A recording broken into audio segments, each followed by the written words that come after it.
Nesse encontro sobre luz, eu achei muito interessante, a temática, porque parece que a Faiga, a partir desse elemento luz, traz, assim, a expressão de questões mais espirituais, assim. Como assim, Angélica? Quando ela fala, por exemplo, sobre esses contrastes e o destaque que se dá a um conflito de opostos, a um conflito entre o claro e o escuro, né? Isso me remete, e da forma como ela falou, né, também, a, a essas contradições que a gente vive, né? E que a gente precisa, de certa forma, ordenar dentro da gente, de uma forma íntegra, né? Ou suportável, ou pelo menos suportável, né? Que é, por exemplo, o que o Jung vai comentar como o conflito dos opostos, com a integração desses conflitos, né, de uma forma sadia, né? De lidar com esses conflitos, né? Então, e aí, assim, naturalmente, no meio desse estudo, eu também tenho produzido, né? Então, acaba que a minha produção, que está sempre muito relacionada a essa tensão entre conflitos, né, internos, de coisas opostas, mas igualmente valiosas, né, que não dá para ser eliminado um lado, né, mas que na verdade se complementam, apesar dessa contradição. Fazer essa leitura acaba, sei lá, dialogando, né, com tudo isso, com a parte criativa, enfim. Quando eu fiz a leitura, a Feiga ela foca no Rembrandt, mas eu pensei em começar trazendo o próprio Caravaggio, né? Que a gente já até viu em outros encontros, eu acho, não estou lembrando muito bem, mas por ele ser um representante muito significativo, né? Do Barroco e dessa proposta estética, né? De acentuar esse contraste entre o claro e o escuro. Ele é um artista do século XVI, né? Se eu não me engano. Do século XVI. E ele pinta, sobretudo, temas mitológicos, temas religiosos, né? E, e ele tanto tem uma história de vida cheia de conflitos, né? Que inclusive está relacionada à própria morte dele e à vida, enfim.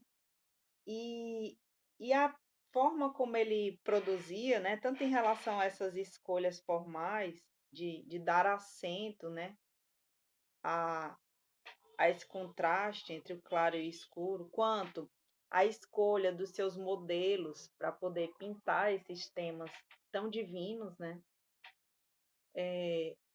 reforça esse conflito, né, dá um destaque a isso. Então, por exemplo, pintava ele pintava sobre temas que eram divinos, que eram sagrados, porém de uma forma realista, né? Ele trazia imperfeições, ele trazia impurezas, inclusive ao escolher os seus próprios, as pessoas que ele se inspirava, né? Ele trazia na sua pintura como referência pessoas do cotidiano, né? Do dia a dia, assim, o mundano, o profano. Beleza. E ele é desses personagens mais importantes, né? Quando se fala de claro e escuro. Essas duas primeiras obras que eu trouxe, as duas são sobre Baco, né? Sendo que na primeira o Baco está adoecido e na segunda ele está bem saudável, né? E aí, quando eu estava pesquisando, de certa forma parecia que ele também estava falando sobre os seus estados de saúde. Ele tinha uma ele tinha uma vida bem desregrada, assim, em relação ao álcool e a própria, e, enfim, uma vida meio de brigas e discussões em bar, né? Sempre muito conflituosa e muito agressiva. Essa pintura aqui, do lado esquerdo, ela é sobre a morte de Maria. E, pelo que eu estava lendo, assim, foi chocante, né, à época, não apenas o fato dele utilizar pessoas mundanas, quanto em relação a essa obra, haver a suspeita de que ele havia se utilizado como referência do corpo de uma prostituta encontrada morta no rio. E aí, como fazer, né, essa referência, assim, como olhar para o corpo de uma prostituta morta encontrada no rio e a partir daí pintar a Virgem, a Santa.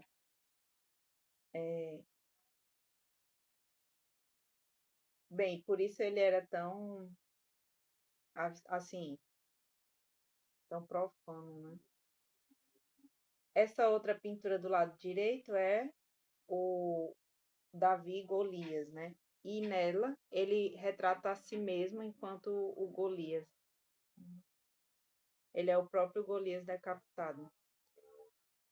Então, nessas escolhas temáticas e no próprio processo dele de criação, a gente percebe o quanto que há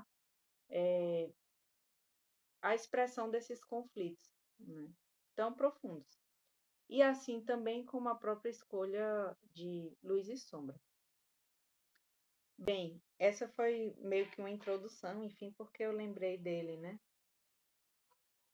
Mas a Feiga, ela começa o capítulo trazendo essa obra do Rembrandt, que é uma gravura não muito grande, né? Ela é uma gravura pequena, de 30 por 40 centímetros, mais ou menos. E ela ressalta esse elemento da luz. A Feiga, ela comenta que, apesar de ser tão pequena, né? Ele consegue destacar a individualidade de cada um desses personagens com as linhas, né, que ele vai gravando. E, e aí ela faz uma descrição, né, dessa obra, dos personagens, da posição de cada um, enfim, do conteúdo, né? E destacando esse elemento da luz, que ela vem para poder para ressaltar algumas figuras, né, para tornar elas um primeiro plano. O nome dessa gravura é Cristo Curando os Enfermos, né, de 1649. E uma das coisas que ela comenta é sobre uma certa áurea de atenção e de silêncio em torno dessa figura, apesar de tanto tumulto ao redor, né? Apesar de tanto movimento nessa imagem. Esses dois quadrados com círculo dentro, eles são do mesmo tamanho. Só que o quadrado é preto e o círculo é branco, e o outro quadrado é branco com círculo preto. E ela convida os alunos a observarem que tipo de impressão essa escolha traz, né? Essa configuração traz. E que o círculo branco ele traz muito mais uma impressão de que está aumentando, de que está se expandindo, de que é maior do que o círculo preto, né? De que ele irradia e expande, enquanto que o círculo escuro no quadrado branco ele recua e se contrai. E que numa composição, esse jogo de luz e sombra, ele vai trazendo esse movimento de vibração, né? De que algumas imagens elas vão se destacando, elas vão se expandindo, elas vão vindo para frente, outras vão se recuando, né? Por conta do sombreamento. E que ao olhar para um quadro, né, como um todo, você percebe essa dança, né, essas vibrações todas, esse movimento. Ela comenta, por exemplo, nesse jogo de figura e fundo, né, que aí eu me lembrei dessas imagens que são muito utilizadas para poder explicar sobre uma determinada uma determinada área de estudo da psicologia, que é a Gestalt, né, que vai falar sobre a figura e o fundo desses contrastes.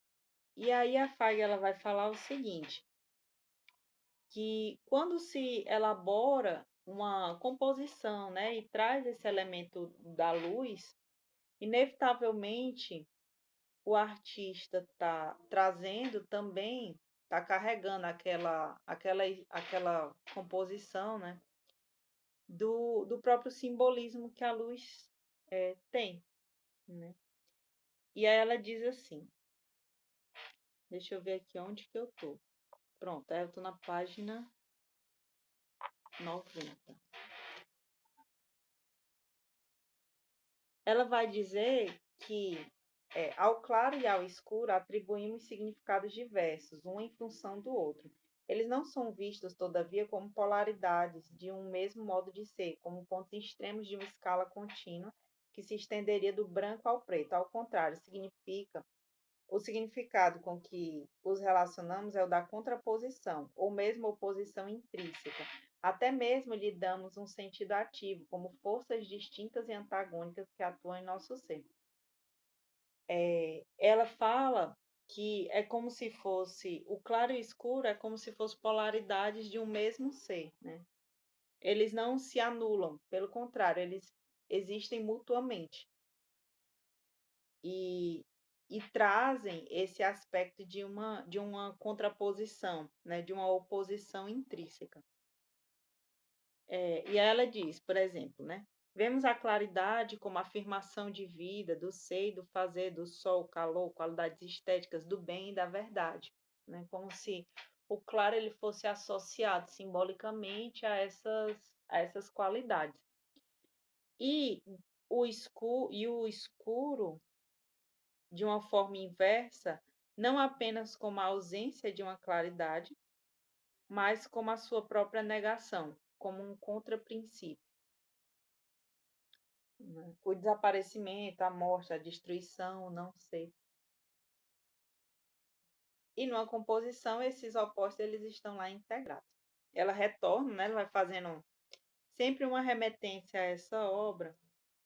E ela vai dizer que, por exemplo, nessa obra apresentada, a intensidade do conflito dos opostos e a integração se dá num clímax, né, que seria a figura de Cristo, que está normalmente, né, simbolicamente associada a esse conflito, e que essa figura ela também está centralizada, né, e que ela também traz essa grande vertical central, né, já trazendo de volta aquele elemento da linearidade, né. Ela diz que então há uma única vertical explícita na imagem, dominante e calma. Esse artista, ele é conhecido pelos vários autorretratos que ele fez, né? Vocês conhecem um pouco da história dele? Um artista muito importante, muito destacado, ele usufruiu em vida das dádivas, né? Do seu sucesso. Mas ele também tem uma história de falência e de desordem, né? Tipo, as coisas ficam muito confusas e bagunçadas na vida dele até o final em pobreza, né? Em miséria. E em, sei lá, um certo esquecimento, né? E esses vários autorretratos, eles trazem um pouco sobre a própria história dele, né? Ele se expressa nesses retratos, nessas diversas etapas da vida dele. Então, esse primeiro, por exemplo, em 1628, ele é um jovem, ele é um jovem artista, né, iniciando sua carreira, cheio de sonhos, de perspectivas e tendo um certo sucesso que vai que vai repercutindo em outras, né, produções. Esses daí já são outros, né, que vão seguindo aí a vida dele. A gente vai percebendo, por exemplo, detalhes, né, da própria expressão, do próprio olhar. ele era muito refinado nisso, né?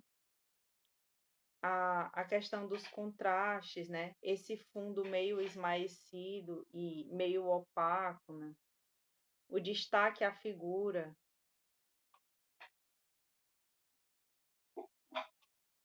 tá? E aí as últimas que eu trouxe dele, né, de autorretrato são essa, inclusive essa de 1969, é exatamente no ano da morte dele, né? É o último autorretrato. E a gente vê esses mesmos princípios que vocês falaram, né, de 1961, sobre esse destaque ao rosto, sobre o destaque às expressões, sobre um contraste maior entre um fundo, né, e uma, e uma iluminação, porém com um olhar muito mais triste, né? Sim. Tem um comentário que a Faiga faz, ela diz assim, que a luz, ela faz uma certa síntese espiritual da humanidade, né? Que os artistas mais maduros, né, com uma acurácia técnica, não sei nem se essa palavra existe, gente, vocês vão perdoando aí. Eles se expressam bastante por meio desse elemento visual, porque ele traz um contraponto entre o espiritual e o sensual, né? Ele tanto dá um destaque à matéria, aos detalhes dessa matéria, né? À realidade dela, quanto também evoca aquele simbolismo, né? Do que é sublime. Então, é como se tivesse nesse conflito, né? A história do Rembrandt tem um determinado momento depois da morte, né? Da esposa, que é a Saskia, se eu não me engano. Eles tentaram ter, né, alguns filhos. Os 3 primeiros morreram, o quarto sobreviveu, foi o Titus. E logo depois, né, do nascimento do Titus, a Saskia, que era a esposa dele, morreu de tuberculose, eu acho. E, e ele ficou muito triste, né? Ele ficou muito taciturno, assim. E aí começa então uma sequência de compulsões e de relacionamentos estranhos, assim, ele vai procurar uma mulher que ajude a cuidar desse filho, e se relaciona com ela, e aí vem outros filhos, vem alguns conflitos, vem o próprio julgamento social e religioso, né, a interferência da igreja nesses relacionamentos, as questões financeiras, né? O próprio Titus morreu, é, antes mesmo de, se eu não me engano, né, antes mesmo de constituir uma família. Então, assim, tal hora ele passou a morar no bairro, ele que era tão rico, imponente, né, importante artista da sua época, estava morando no bairro mais pobre daquela cidade e passando por uma série de necessidades, né? E tendo tudo aquilo que ele colecionava sendo leiloado para cumprir com essas responsabilidades, né, que foram sendo adquiridas nesses relacionamentos, enfim. Ela vai fazendo destaque de algumas obras, né, entre elas essa Lição de Anatomia, né, de 1632. Ela é uma obra do seu período de apogeu, né? Essas obras, elas eram encomendadas, né, e nesse caso, por exemplo, era uma obra paga por todos esses personagens, né? Por todas essas pessoas. E aí ele precisava retratar todos eles igualmente, né? Como se fosse uma fotografia que se pagava muito caro por essa fotografia. E todos que pagavam queriam ter uma participação importante. Mas, ainda assim, no meio dessa negociação, não se podia perder o sentido dessa obra, né? De que afinal havia um professor e havia uma função. Ele dá um destaque à cena, à situação, à, à ação, né, que estava sendo desenvolvida, enfim, que era uma aula de anatomia. Sabe-se muito bem quem é o professor, sabe quem são os alunos. pelo destaque, pela própria composição, né? Esses personagens eles estão aí de uma forma harmônica, eles têm uma certa integridade, né? Como se fosse um aglomeradozinho de pessoas de uma forma muito una, né? Você percebe assim, não tá, não tá, sei lá, desconfigurado, né? Tipo, eu preciso colocar todos, mas como que eu vou fazer isso? Eles estão todos lá, com uma fluidez simples e maravilhosa, né? Ela diz assim. É, havia coerência no conjunto, né? E ele tinha muito destaque por conta disso, né? Por conta dessas soluções que ele conseguia dar. Nessa obra, né, que eu não vi a data, deixa eu ver aqui. Enfim, ela vem depois, é uma obra que vem depois daquela outra lá. Né? Ela também é uma obra de destaque, mas você vê que já há um contraste muito mais intenso de luz e sombra, né? Essa encomenda, né, sobre a ronda noturna, enfim, sobre a polícia, ele traz não algo muito formal, mas esses personagens eles estão num momento, de certa forma, informal, né? Eles estão cheios de movimento, eles estão meio comemorativos, né? Tá uma certa algazarra.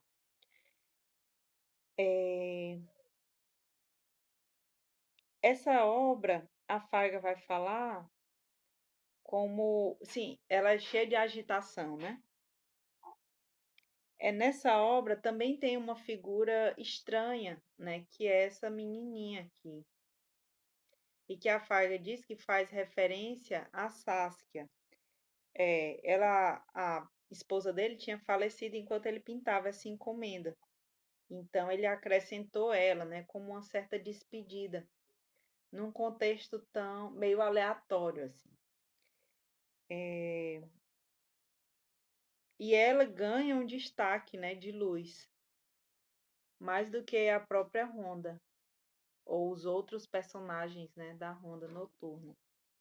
Quando a gente, enquanto artista, vai fazer algum tipo de composição que é uma encomenda, a gente não consegue fugir da nossa própria equação pessoal, né? A gente não consegue fugir dos nossos sentimentos, daquilo que a gente está passando. Não tem como, vai estar lá de alguma forma, né? E talvez com sentidos diferentes daquilo mesmo que foi encomendado, mas que misteriosamente, por uma necessidade, a gente acaba conseguindo integrar esses elementos subjetivos à proposta que é externa, né, ao pedido externo. E isso é o que talvez torne uma obra algo simbólico, né, por essa integração desses conteúdos, né, pelas alternativas que a gente tenta dar para poder cumprir as exigências externas ao mesmo tempo que é constrangido pelos nossos próprios afetos e que a gente precisa dar uma resposta para eles, né?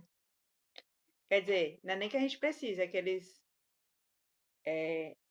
obrigam. Tem alguns textos que eu acho interessante, né? Por exemplo, ela diz assim, não é só isso que nos comove tanto. Não só os infortúnios que se abatem sobre a sua pessoa ou o fato de um homem mergulhar na miséria depois de ter conhecido a glória e o sucesso. O que nos comove é ver um homem enfrentando a vida e se enobrecendo como ser humano. É poder ver como, por processos íntimos misteriosos, Rembrandt continuou a crescer, chegando a ser esse homem singular, que diante da adversidade e da dor conseguiu afirmar o sentido de viver, num vislumbrar de possibilidades espirituais tão extensas que nos revelam uma nova dimensão humana. Sua solidão, Rembrandt conseguiu transformá-la em força interior, em compaixão e generosidade sempre mais ampla, ao compreender e aceitar a trágica dignidade do existir humano. esse existir no saber. Isso ela já está falando dessas obras de autorretrato, né? Ela diz, inclusive, assim, que há algo dessa produção do Rembrandt que não dá para ser reproduzida, né? Porque o conflito não está naquele que está reproduzindo, né? O que acaba sendo expresso e que dá tanta qualidade a essa intensidade, né, da luz e da sombra, é possível porque ele vivia esses sentimentos, né? E que uma reprodução que não é dotada dessa experiência não atinge, né, esse, esses detalhes, né? Ela diz assim: contemplamos o quadro diante de nossos olhos, ele perde sua materialidade. Isso ela já está falando desses autorretratos últimos, né? O retrato do homem se desvanece, o que vemos é pintura. Continuamos a olhar e também a pintura se desfaz, cores, formas, pinceladas, tinta, tela, tudo parece desmaterializar-se em secretas radiações, para nos revelar a presença do puro espírito humano, a essencialidade irredutível de um ser.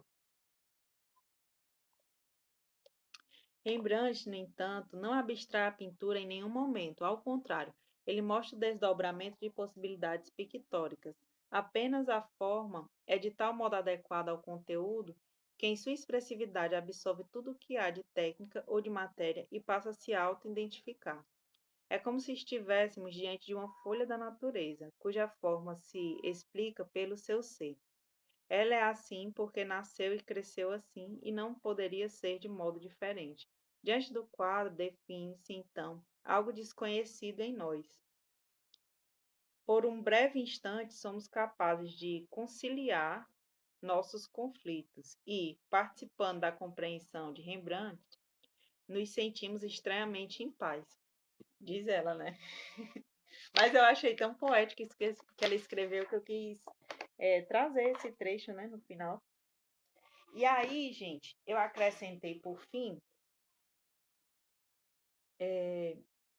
a produção de um artista mais contemporâneo, né?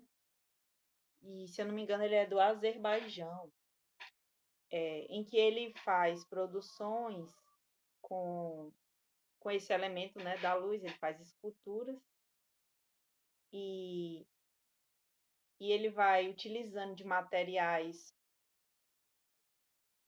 grosseiros, assim, ele vai utilizando inclusive de lixos para compor, né, a matéria de onde vai sair aquela projeção, aquela sombra, né? E esse resultado, né, feito pela luz, ele é muito cheio de detalhes, né? Ele é muito perfeito. Olha só como fica perfeito, né? Esse contraste entre a matéria meio desordenada, e a sombra, que, enfim, né? Ela projeta, quer dizer, ela projeta não, ela é projetada, né? Dela.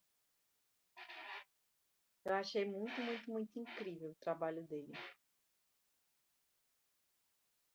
E aí ele tanto traz esse contraste entre a luz e a sombra, quanto ele também traz um certo contraste do valor da matéria, né? Quando ele se utiliza, por exemplo, de tanto lixo, né, de uma matéria tão pouco valiosa para fazer um resultado tão perfeccionista, né? Tão cheio de detalhes e tão valioso. E é isso, meu povo, fim.